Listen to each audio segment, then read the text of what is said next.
Group 6, are you ready? 1, 2, 3, let's go! We are the team to win. We are the team to win. We are the team to beat. We are the team to beat. We are the victory. We are the victory. We are the victory. We are the victory. 1, 2, 3, go! Give way, give way. Group 6 is on the way. Give way, give way.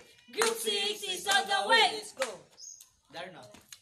Historical background. Between 1941 and 1945, Philippines literature was interrupted in its development when the Philippines was again conquered by another foreign country, Japan. Philippine literature in English came to a halt except for the Tribune and the Philippines Review. Almost all newspapers in English were stopped by the Japanese. So, during the years on 1941-1945, Philippines literature experienced a significant disruption in its progression as a result of the Japanese occupation of the Philippines during World War II. This period marked a cessation in the advancement of Philippines literature in English, primarily due to the suppression of English language publication by the Japanese authorities. This had an advantageous effect on Filipino literature, which experienced renewed attention because writers in English turned to writing in Filipino.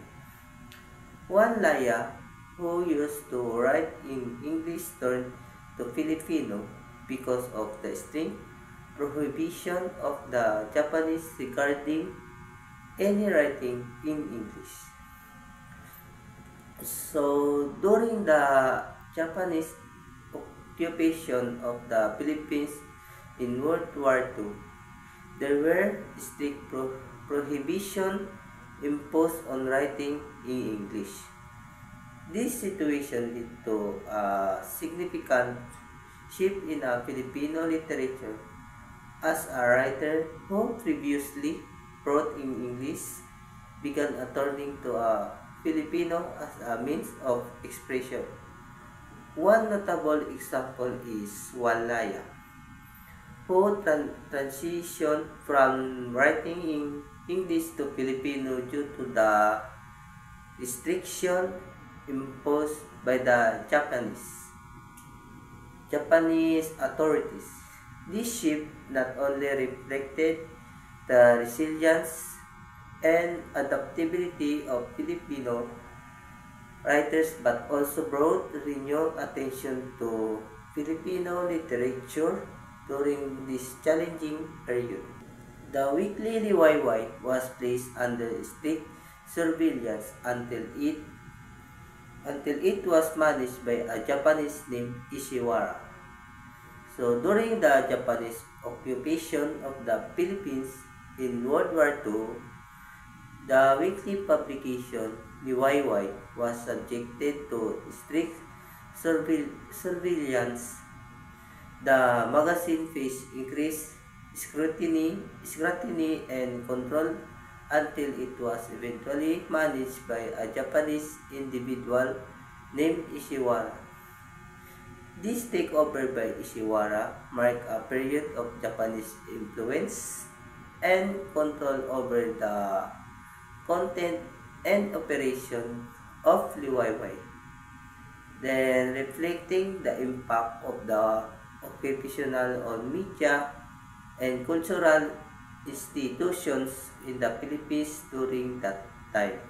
In other words, Filipino literature was given a break during this period. Many wrote plays, poems, short stories, etc. Topics and themes were often about life in the province. During the Japanese occupation of the Philippines in World War II, Filipino literature experienced a shift in focus and content with the restriction on writing in English and the surveillance of publication like Liwayway. Filipino writers found a new avenue for creative expression in their native language. This period provided a break for Filipino literature, prompting many writers to explore different forms such as plays and poems and stories. The common theme of the most poems during the Japanese occupation was nationalism, country love, life in the various faith, religions, and the arts. There are three types of poems emerged during this period. They were number 1, haiku, 2, tanaga, and the last is karaniwang anyo, usual form. So, the common theme of many poems reflected the prevailing sentiments of nationalism, love for country, life in rural communities, various faith, religions, and the arts. Haiku, a poem of free verse that the Japanese liked. It was made up of 17 syllables divided into 3 lines.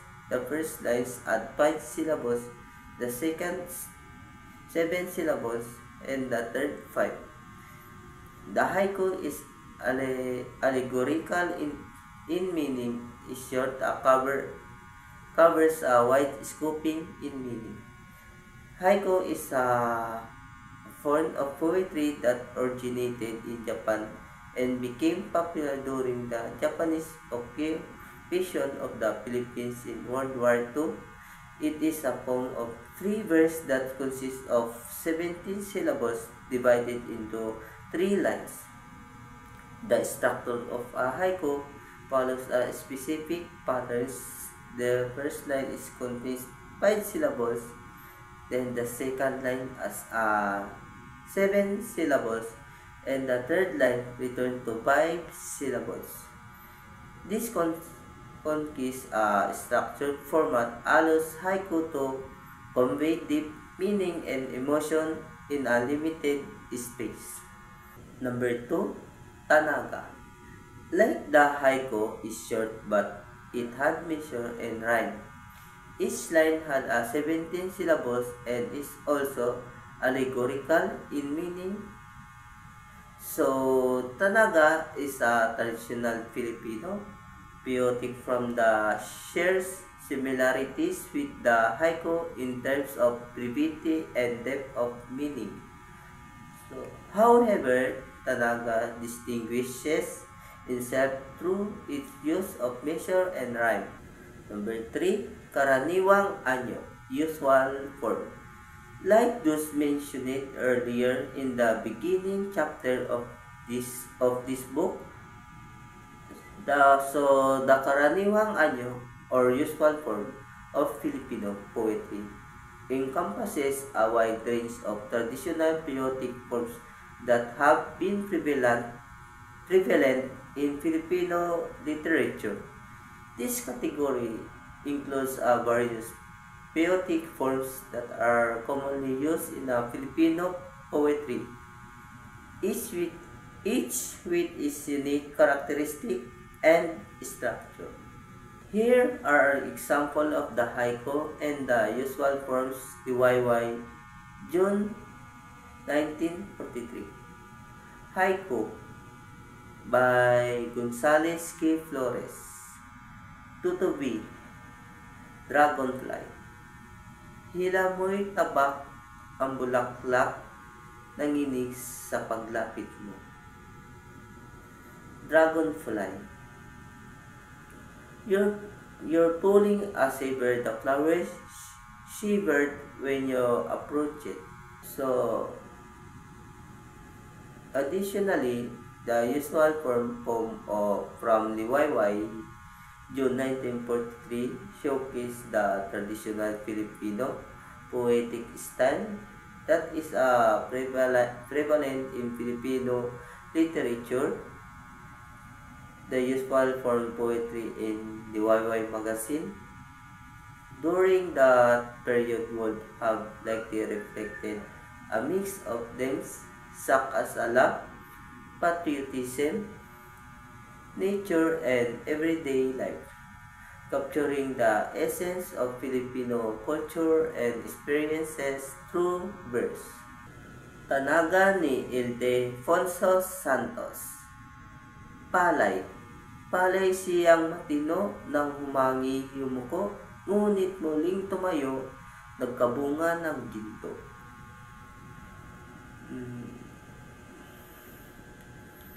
Palay is a behaved palay who bound when the wind blew but stood up again and bore gold. The drama experiences a lull during the Japanese period because movie houses showing American films were closed. The big movie houses were just made to show stage shows.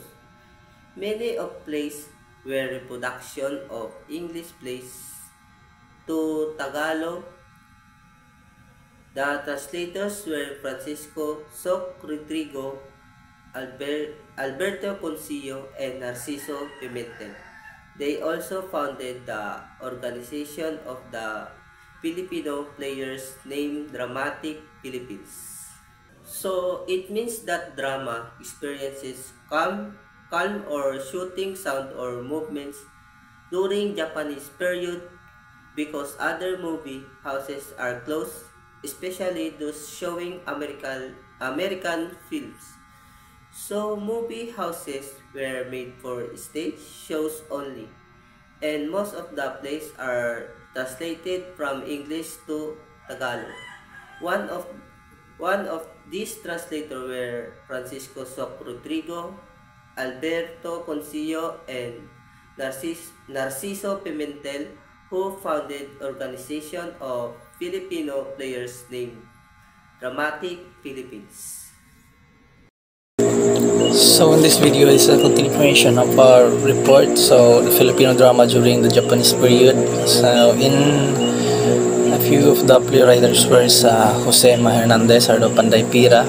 Panday Pira was a play written by Jose Ma Hernandez, and it was a story of Pamango, a new blacksmith who acknowledged as the first Filipino camp maker, and on how he managed to work as a blacksmith. And during the time, Rahaw Sulaimanad, Gobernador Jan Miguel Lopez de Legazpi. So the Panday Pira was a play written in Jose Ma Hernandez, and it was a story of the late and his story of a blacksmith who acknowledged the first Filipino who make a canon, and yeah, it's Jose Ma Hernandez who wrote this story. So next we have Francisco Soc Rodrigo, or Sapula sa Puti. So Sapula sa Puti for the lead roster for the White Roosters. So this is a play in one act written by Francisco Soc Rodrigo, and it was first stage on September 10, 1939 by the University of Philippines Dramatic Club at the Manila Metropolitan Theater. So Sapula sa Puti is stories was acknowledged as the adaptations of the Filipino from the what we call in Visayas Atari. So next we have Juan Cruz Balmaceda, who wrote At Sino Ba Kayo Dahil Sa Anak and Higanting ng Patay. So si Juan Cruz Balmaceda ay was stated as haligi ng panitikan of politikang Filipino dahil sa malaking contribution niya sa sariling panitikan. So he wrote many of this drama, and it was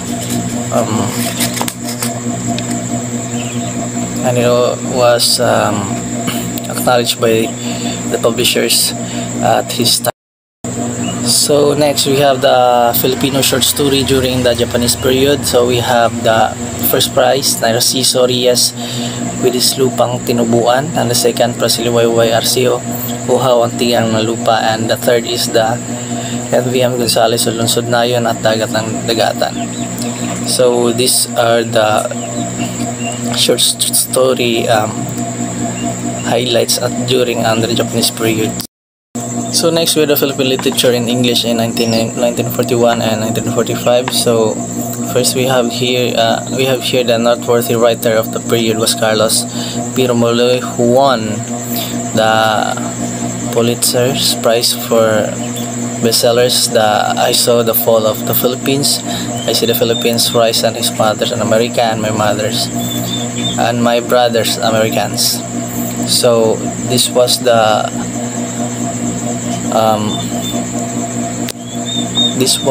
one of his writings that hits on his periods of time. So because of the strict prohibitions imposed by Japanese in the writings and publishing of works in English, Philippines literature experienced a dark period. The few dared to write did so for their bread and their butter for the propaganda. So the writings came out during these periods were journalistic. So writers felt suppressed, but slowly the spirit of the nationalism started to seep in their consciousness, while some continued to write and some majority waited for better climates to publish their works.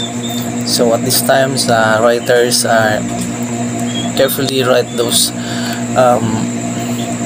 their literatures about what's happening on their time, on period of time, but in a creative way, much more creative way. So next we have Nick Joaquin. Nick Joaquin produced The Woman Who Looked Like a Lazarus. Fred Ruiz Castro, who wrote a few poems. So, and the other journalists include Salvador P. Lopez and Leon Maguerero and Raul Maglapos and Carlos Blue. So good day everyone. This is the continuation topic of the report entitled The Japanese Period. So my topic is all about Philippine literature in English. So F.B. Icasiano wrote essays in Philippine Review. Francisco Icasiano was a Filipino author who also went by the more extended name of Francisco or Monkey Cobayan Icasiano. Amongst his first literary works were a series of essays written in the Sunday Tribune magazine. The essays, written in English, were entitled From My Nipahat and were satirical or comedic in style and tried to reflect the culture of the common Tao people in the Philippines. The essays seemed to look at the culture in the Philippines and, whilst comedic in style, presented opinion on what life was like in the Philippines. So the essays describe various aspects of Filipino life, often focusing on the daily experiences and traditions of ordinary people. They provide a snapshot of the culture, values, and social issues prevalent in the Philippines during Icasiano's time. The writing is comedic and satirical, meaning it uses humor to make serious points and critique aspects of society. From My Nipahat is about capturing the essence of Filipino culture and daily life through humorous and thoughtful essays that reflect the experiences of ordinary people in the Philippines. Carlos Bulusan's work included The Laughter of My Father in 1944, The Voice of Bataan 1943, Six Filipino Poets 1942, among others. Alfredo Litiatco published with Harp and Sling in 1943. Josep P. Laurel published Forces That Make a Nation Great. So the book The Laughter of My Father is about finding joy and wisdom in everyday experiences despite hardships through the lens of a Filipino family's life. The Voice of Bataan. It is a collection of poetry by Filipino-American novelist and poet Carlos Bulosan, written during the Second World War. It is his tribute to the soldiers who died fighting in the Battle of Bataan. So, The Voice of Bataan, this work is a tribute to the Filipino and American soldiers who fought in the Battle of Bataan during World War II. It reflects Bulosan's deep sense of patriotism and his admiration for the bravery and sacrifices of those who fought in the war. Alfredo Litiatko published with Harp and Sling and in 1943. Jose Pilarel published Forces That Make a Nation Great. The Commonwealth Literary Awards gave prizes to meritorious writers. Harp and Sling is a creative agency dedicated to cutting through the noise of mediocrity by crafting stories that matter. So with Harp and Sling, metaphorically suggests a blend of artistic expression and struggle, symbolizing the dual aspects of beauty and conflict. This aligns with the themes common in Filipino literature of the era, which often grappled with issues of identity, colonial influence, and the quest of independence. Jose Pilarel's Forces That Make a Nation Great. This work reflects his ideas and beliefs about what contributes to the greatness of a nation. It is an exploration of the key factors that he believed are necessary for a country to be strong and successful, emphasizing leadership, unity, and moral values. The Commonwealth Literary Awards gave prizes to meritorious writers. Those who won were first, Like the Mulave by Rafael Zulueta da Costa, How My Brother Leon Brought Home a Wife by Emmanuel E. Arguila, number 3, Literature and Society by Salvador P. Lopez, and last, His Native Soil by Juan Laya. So the first one is Like the Mulave by Rafael Zulueta da Costa. It is a poetry.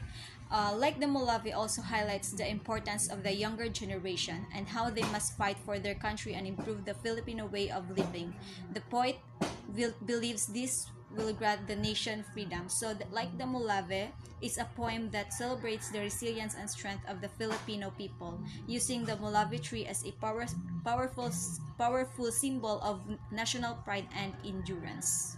The second is How My Brother Leon Brought Home a Wife by Manuel E. Arguila. It is a short story written by Manuel E. Arguila. The story revolves around the main character, Baldo, and his observations and experiences when his older brother Leon introduces his new wife Maria to their family in the rural Philippines. The third is Literature and Society by Salvador E. Lopez.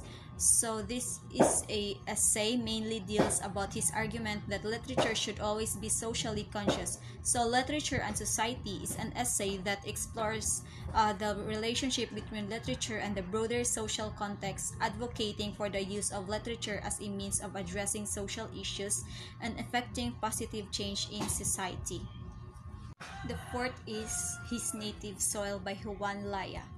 This is a Filipino's homecoming from the United States. So, His Native Soil is a novel that delves into the social, political, and cultural realities of the Philippines, offering insights into the struggles and triumphs of the Filipino people as they strive for a better future. So, President Manuel L. Quezon's autobiography, The Good Fight, was published posthumously. So, The Good Fight is President Manuel L. Quezon's autobiography published after his death, providing valuable insights into his life, political career, and contributions to the Philippine struggle for independence. Radio broadcasts echoed the mingled fear and doubts in the hearts of the people. Other writers of this period were Juan Colas in 1944, Thomas Confessor in 1945, Roman A. de la Cruz, and Elisa Tabunyar. So, in simple terms, this sentence means that the radio broadcast reflected the feelings of both fear and uncertainty that people were experiencing. When people listened to the radio, they could hear the worries and uncertainties that were on everyone's mind at that time. That's all. Thank you.